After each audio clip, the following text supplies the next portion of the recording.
What's up, nerds? Welcome back to my channel, guys. I'm so excited for today's video. As you guys saw by the title, we'll be doing my monthly reading wrap-up for the month of May. Oh my gosh, it's June, baby. Well, it's about to be. Well, no, it's June when this is uploading. Sorry. I'm so excited. It's June. My birthday month, the best month of all. I'm just very happy. I am happy gal. Happy gal.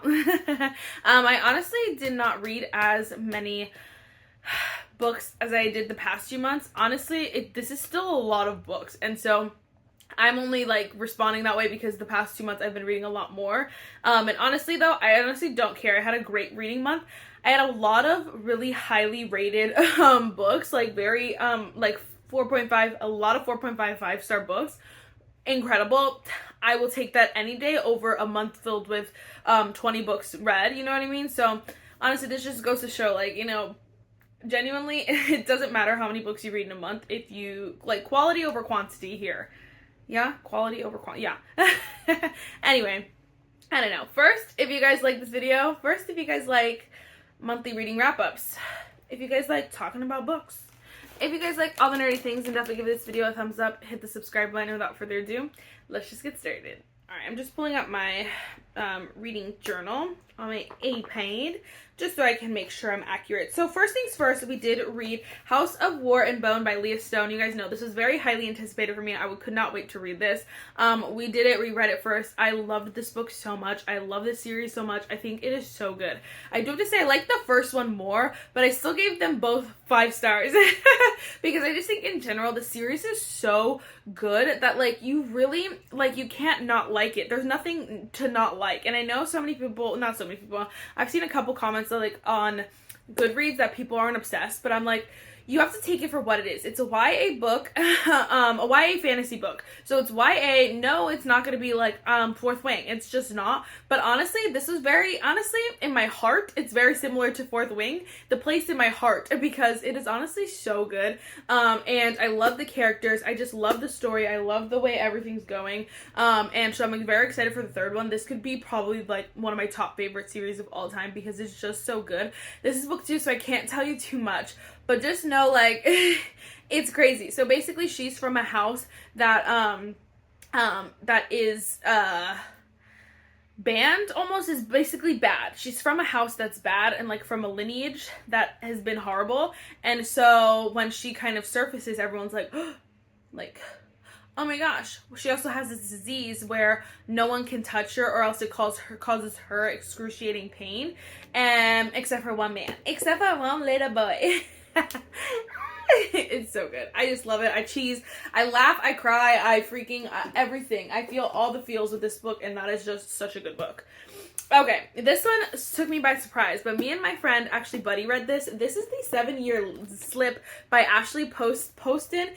We both agreed the ending kind of like teetered a little bit. Like, so I would say like it was like up here, ending was like here, and then the ending kind of just strained out a little bit. Like, not bad, definitely not low. We ended up, I gave it a 4.5. I think she also gave it a 4.5. But it's just so good. It was so unique. I thought I would hate this because I don't like split timelines, but honestly it's not necessarily like that. So this is like, she'll go to work, whatever, there's a whole timeline, then she'll go back to her house, and when she gets into her apartment, she'll get to her apartment, someone's there, but the person who's there is living 7 years in the past. So it's so bizarre, but it's only in the house, in the apartment. So it's not like split timeline really. But there's some plot twists, there's some fun, there's not mystery necessarily, but like a little bit of like not who done it, but like who's who, you know what I mean? So I thought it was so much fun. I think that it's just honestly very cute, very well written. This actually put like Ashley Poston, I don't know how to say her name, like on the map for me. So now I'm like, keep an eye out. I think she's coming out with a new book. I haven't read The Dead Romantics, which I do want to read, but I think I want to wait for fall for that. So definitely like love this book, and her writing was really just well done. This one also like made me laugh a lot, made me cry, not cry, but like your heart is breaking. It's just like but that was the other thing we said. We wish that there was more of the couple like together, because at the ending, I think whatever the third act breakup or however they did it, whatever, you don't get a lot of them, and then at the ending it's like, oh, like happy ever after, and you're like, but like, can we get an extra like 2-3 chapters with you together? I don't know, please. Then we again set off with a great, like, you know, start of the month. We read Queen of Shadows by Sarah J Maas. I'm just obsessed with this series. I just started the tandem read and I'm just like, oh, so freaking excited. I love this book. I think it was so good. I gave this book 5 stars, nothing less. I think this one was so well written too, because right when I felt like I was like, ugh, is this dragging? It's dragging. Right when I felt like that, Sarah J Maas wrote something in that was like, boom, and I'm like, yes. And then it was like uphill from there. I was like, perfect timing. Like, you have to credit her writing. It is so incredible. And so 10 out of 10. I love every single character for the most part, but I love how she wrote all the characters. They all have like great character development. They all have like great stories, backgrounds. Like, you're not going to get a character just for the sake of getting a character. You're going to meet a character and it's going to be an important character. And I love that. I appreciate it so much. There's so many different like people, and it's honestly really easy to follow along and to just to take it like for what it is, as like, you know, like take it as it comes, I should say. You're not sitting here like, oh my gosh, no, you kind of enjoy going from person to person. I kind of love it. So I'm excited for the tandem read, but this one definitely got 5 stars. 5 stars, honey. Again, this next book did not disappoint. Then we read Next to You by Hannah Bonham Young. I love this book, and honestly, I'm just like a Hannah Bonham Young fan. She's coming out with a new book soon, and I'm so excited. Her writing is so good. I think there's a lot of dialogue, but a lot of like fun, like a lot of fun. It's just so much fun. The couple was super cute, but they made you crack up. Like, you were laughing so hard with these characters. You love them so much, each of them individually, and so that when they come together, it just makes you so happy that they're so happy, and it's just a great experience. This one actually is what, I can't remember if it's a trope though. Oh, friends to lovers technically, but so cute. Sometimes friends to lovers is hit or miss for me, but this is so chef's kiss, so good. This is honestly up there with like Out on the Limb, in my opinion, because they're both so good. So I might have to reread Out on the Limb just to see, but the next book she's coming out with is interconnected with Out on a Limb, so I'm very excited about it. Very excited about it. I just got my nails done. Can you tell? 5 freaking stars, if you couldn't tell. So good. I think this was probably the lowest rated book this month, and it was 4 stars. So that was actually Bloody Heart by Sophie Lark. I actually enjoyed this book. I enjoyed this book because I feel like it's not a... So I feel like the first 3 books were, oh my gosh, incredible, so good. I feel like the next 2 books, the books after this one, are gonna be so good because those characters already, they get mentioned throughout the books, and you meet them and you love them already. So it's like, you know, they're gonna be good. The first 3 were good. You know, the last 2 are gonna be good. This one just has to bridge the gap almost, and I really did feel like it was a good bridge, I should say. I honestly didn't love the female main character, and I think that that's what made me give it like 4 stars, was just because she wasn't my favorite. And like, when you're, again, like for this one, you're rooting for both of the characters to get, you know, their romance.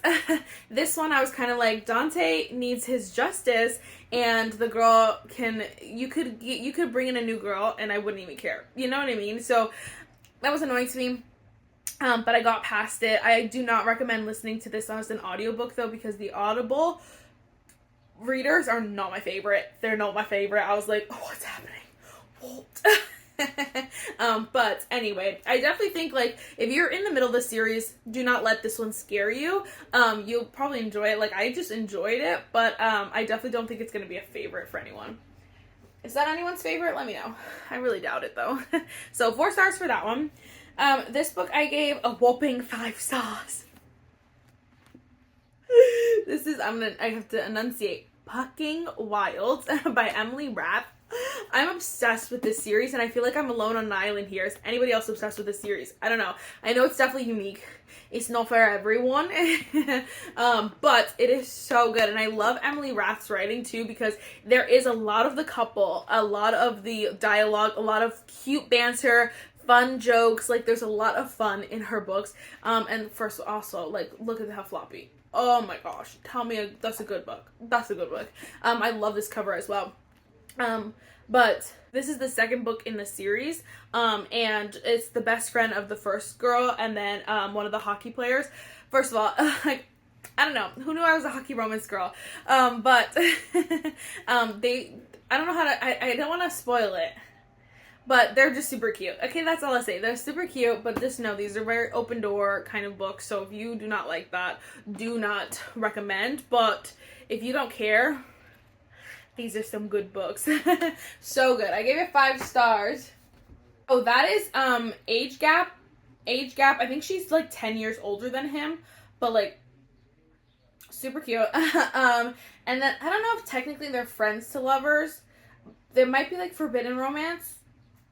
Something, but there's like drama, there's a whole bunch to it. Like, there's not just like romance, there's a whole bunch of drama, there's tea, you feel like you're like watching a movie, you want some popcorn, it's perfection. Oh my gosh, this book was probably the most surprising book of the month. Most surprising probably goes to this book. The Night Shift by Annie Crown. Y'all didn't tell me this book was bomb. I gave it 4.5 stars. I really genuinely hate this cover. I genuinely hate this cover with such a passion that I really think that they need to redo these freaking covers, because it definitely lets the book down. I feel like this cover does not do the book justice. This makes it look very childish, very cheesy, very corny. Now, it is cheesy and corny, but it's not childish. Like, it's what it is. So they're in college, so it is very like college age, but I believe it is a little bit open door. There's only a couple, like you could probably skip the chapters if you don't want to read it like that. But they act like they're in college, and so I appreciate that, because they're not acting like they're in high school, and so I really like that. Like, this is, he is a basketball player, but it's like, she's a library worker, and they kind of meet at the library. It is very corny, I'm gonna say cheesy, but it's very cute, but it's still college. I don't know how to explain that. Just don't let the cover make you think that it's gonna be bad. It's so good. I give it 4.5 stars. I loved it so much. I just thought I really connected to the characters. I really related to the main girl, I'm not gonna lie. And the author kind of broke the third wall. Is that what it's called? She kind of just said funny things like, you guys know miscommunication is our least favorite trope. And I'm like, word. I hate that trope. And so it just like had very funny moments that I just really felt connected to. And so I know it's by Wattpad, but don't be afraid. It ended up being a really good book. 4.5 stars. It's definitely not going to be everyone's favorite book, but like I really liked it. Really, really liked it. Like a lot. Then I went to a novella that I gave 5 stars. That was Pucking Ever After Volume 2. So this one's much longer than Volume 1. Volume 1 is like 100 pages. This is like almost 300 pages. Is it 300 pages? 230 pages, but this is a little novella that comes after that book. Oh my gosh, who knew a novella could be so good? This all those holes that you have after reading like a book or like a series that like sometimes they pop in your head and like I wonder blah blah blah, but like you can never get the answer, because this answers every single one of those. Even some that I didn't know I needed to have resolved in my head were resolved. I said, oh, thank you, or answered, or like, you know, you got a scene explaining what it would be like, and I loved it so much. You get Ryan, which is in that one. Why was it called Ryan and Shay? What the? Tess and Ryan. That's what it was. Oh my gosh, I want to reread this. It was just so good. The ending is a whole long, like story and whatever. So it's basically from the first book, which is this one right here, and then the second book, but they all get like little chapters. So it's just perfect. I love that little novella. Again, I can't say much of anything because it kind of spoils the other books. But I gave that 5 stars. Right, then we actually had 2 rereads this month. I know. But reread number 1, I actually reread Abby Jimenez, Part of Your World. I said that I wanted to last month, but I didn't think that was going to happen, but I ended up doing it. So I love this book. I don't have to talk too much about it because I've read it already, but it is so good. Abby Jimenez writing is 10 out of 10, and honestly this just kind of like solidified that in my head, because I'm like, yes, when you read it for the first time it's like daisies and roses and you're like, oh my gosh. The second time it's like you're kind of more, you can analyze it a little bit more, even though I didn't like annotate or anything like that. You can analyze a little bit more, and I honestly just genuinely love her writing. I don't know what it is about her books. They're literally like crack. Like, I could just go and go and go, and like it just was so good. It made my heart so happy all over again. This one is definitely like one of my favorites from her for sure. I want to reread the other trilogy that she has as well.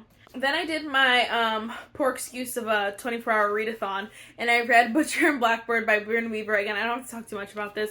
I really enjoyed this book. I want to reread the ending though, because when I ended it, I was kind of like just not all there. And so I ended up giving it 4.5 stars because I felt like the ending wasn't my favorite, but I don't know if it was like my attention or if it was actually the book. And so I ended up going with 4.5 stars because I really liked it. I thought it was fun. It was unique. Obviously, it's not going to be for everyone, but it's not scary. It's definitely like a very lighthearted serial killer romance. I don't know how else to say that. It's very chill, but it's very fun, and I really did like Brynne Weaver's writing. I'm excited for, like, now I'm really waiting for the next one to come out, which it comes out June 4th, and so I'm hoping a lot of books come out June 4th, so I'm hoping to do like a Target haul, you know. Alright, then my second reread, I reread Yours Truly by Abby Jimenez. I don't know, I really love this again the second time around. I had to go with 5 stars. I just think this book is so good. I love Jacob with all my heart. Like, I love him so much, it's not even funny. I do like Brianna as well, like Brie as well. She was really cool, and I really love their relationship as well. I love their characters, but something about Jacob really makes my heart so happy. I just want to hug him, and I just want to love him forever because he's the best. He's honestly one of my top book boyfriends for sure, just because he's so sweet, and I love him so much. I love him so much. And I love, again, Abby Jimenez writing. If you have not read, you need to read. She's the best friend of the girl in Part of Your World. Right. To finish off the trio, I don't know if she's going to come out with more books in the Part of Your World series, but this is the third one that just came out. This is Just for the Summer. They are related in the sense, like, some characters in this one, they're more related than you think. So I think it's more exciting if you read all 3 of them in order, because then when you get to this one, you're like jaw-dropping, like, huh? Like, no way, I can't believe that just happened. Like, is that for real? It's more exciting that way, but if you don't read those, then you get to this, it's like, the plot twists are kind of, like, not that exciting. And so, I honestly think that you need to read all of them in order, but whatever. I gave this book 4.5 stars. I know. I really wanted to give it 5 stars, and I really tried to convince myself. I literally had a battle in my head. I'm like, Marissa, you give it 5 stars. And I'm like, I can't though, because I just don't love Emma. I don't love her. I don't love her as a character, and I don't love her as Justin, as Justin's girl. I really loved Justin, but I heard that this is a book. I should probably stop talking while that goes off, huh? I really love Justin, but and I heard that a lot of people who are like acts of service, like, is their love language, really love this book. Maybe that's just not my love language, because to me, I was just kind of like, and it wasn't even the romance I was about, it was just like Emma in general was annoying to me, and I'm like, you're kind of just letting all these people, like, I don't know. I don't know how to explain it. She just made me mad. I'm like, we could do better, a little bit better. And so I'm like, I know, like, people, you know, in real life are not as perfect. They're not as perfect as sometimes portrayed in books, of course. But I do think that sometimes there are, like, more fun characters that you want to read about. And so I was just like, but that was just it was not a major thing. That's why I only, you know, gave it that's why I still gave it 4.5 stars. It was like little moments where I was like, Emma, stop. But the rest of it I loved, and I really genuinely think read the whole series. You will not be disappointed, because again, Abby Jimenez just is the queen. I love her so much. Alright, so then we have this book is called, I have to pop in a picture because I don't have one. We read 2 more books. Bound and Barbed by Samantha R. Goody. This one surprised me. I really did not think I was going to like it, and I ended up really enjoying it. I ended up listening to it as an audiobook, and the ending, really, I was like, no. I was like, yes, no, oh my god. It went crazy, and I really did appreciate it. The ending, the beginning was slow, but if you're going to read this, definitely just push through, because the ending is worth it. I ended up giving it 4 stars, which, again, not bad. Okay, so this is tied for the lowest one, which is not bad. Oh, I lied. We got one book that's lower, I forgot. Anyway, it's down there. But I liked it, didn't love it.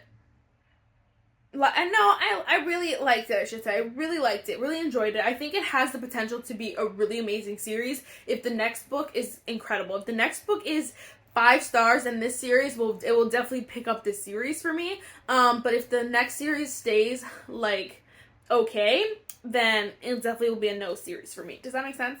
But this one, basically, the main girl, she's living with her aunt and uncle, but she's like the princess of this place who's gonna have to be an arranged marriage. But then she meets a dude. Is he a fae? No, he's a vampire. It's definitely their version of vampire, but essentially he's a vampire. And I said, oh, thank you. Yeah, I needed that in my life. I did. So there's that one. Last but not least, this one I actually did give 3 stars. I don't know. I think I already gave it 3. I think I gave it. I did not read it 2 times. I think I gave it 3.5 stars, but I didn't like fill it out. Yeah, I like this book. This is the boy. Did I tell you? It's The Boys of Belrose. It's called Beautiful Thorns. This is the final in the 4-book series.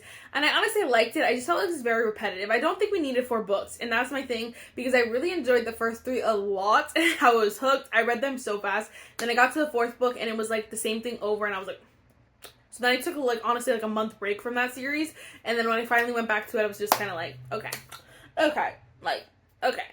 Thanks, but no thanks.